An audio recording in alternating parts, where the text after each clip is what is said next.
The federal government will announce on Thursday the next set of major infrastructure projects that will get fast-track approval. The first list came out in September. The selected projects will be subject to the Prime Minister's new Buy Canadian policy. Mark Carney was in New Brunswick today to highlight the plan. He says it will help boost Canada's economy and insulate it from Donald Trump's tariffs. Being our own best customer will put more of every public dollar back into our economy, creating good Canadian jobs, Canadian careers, using Canadian resources and benefiting Canadian communities. The CBC's Marina von Stackelberg joins me now live from Ottawa. So Marina, how is the Buy Canadian policy going to work? Well, this will be a federal policy to use more Canadian products, technology, and labor.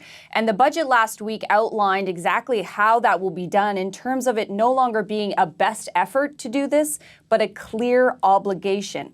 What we don't have, though, and we didn't receive today from the Prime Minister, is any specific details on what these regulations will look like.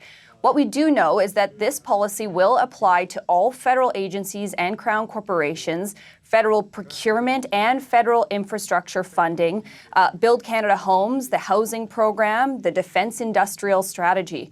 What is still unclear is whether it will apply to private companies that are building infrastructure. If they want to get the federal government to fast track their project or provide money for that project, will they have to buy Canadian? Now, the policy is also saying that if a domestic option is not available, that foreign suppliers would still need to use Canadian content or rely on trusted partners. Now, Prime Minister Carney was asked today, how do you make sure that this Buy Canadian policy doesn't violate Canada's international trade agreements? Have a listen to his response. We've done a review of all our free trade obligations to ensure that they are designed consistent with that. And we will, related to that, if I may, Jacques, we'll be making adjustments to the way the Canadian International Trade Tribunal operates, which is something that's internal to Canada. So many of the constraints are actually self-imposed on ourselves. Now, this policy is also stipulating that ministerial approval will be required if there is a decision to buy from abroad. And that raises the question, will that potentially create backlogs if a project is waiting for a minister's signature before it can get the go-ahead?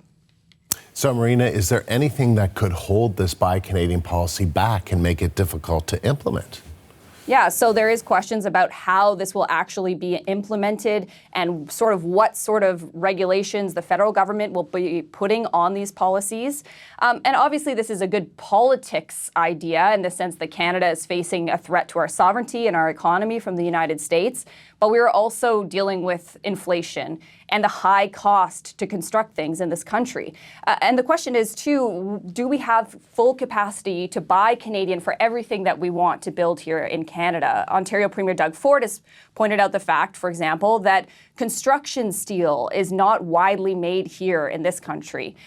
There's also the risk, if these regulations go too far, would it potentially force these different projects to use a domestic supplier and then drive up the cost or add to delays?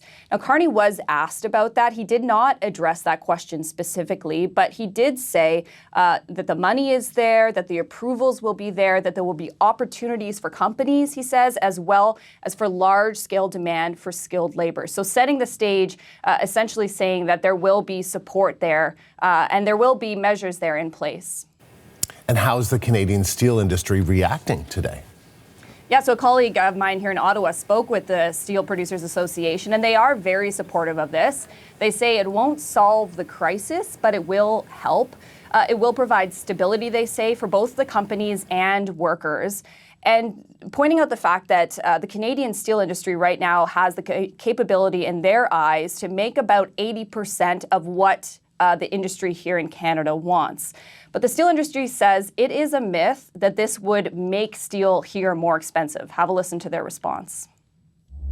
For decades, the Canadian steel industry has been able to compete in the marketplace, and we have certainly done so in the United States. We are their largest supplier of steel, and if we can compete in the U.S., we certainly can compete here.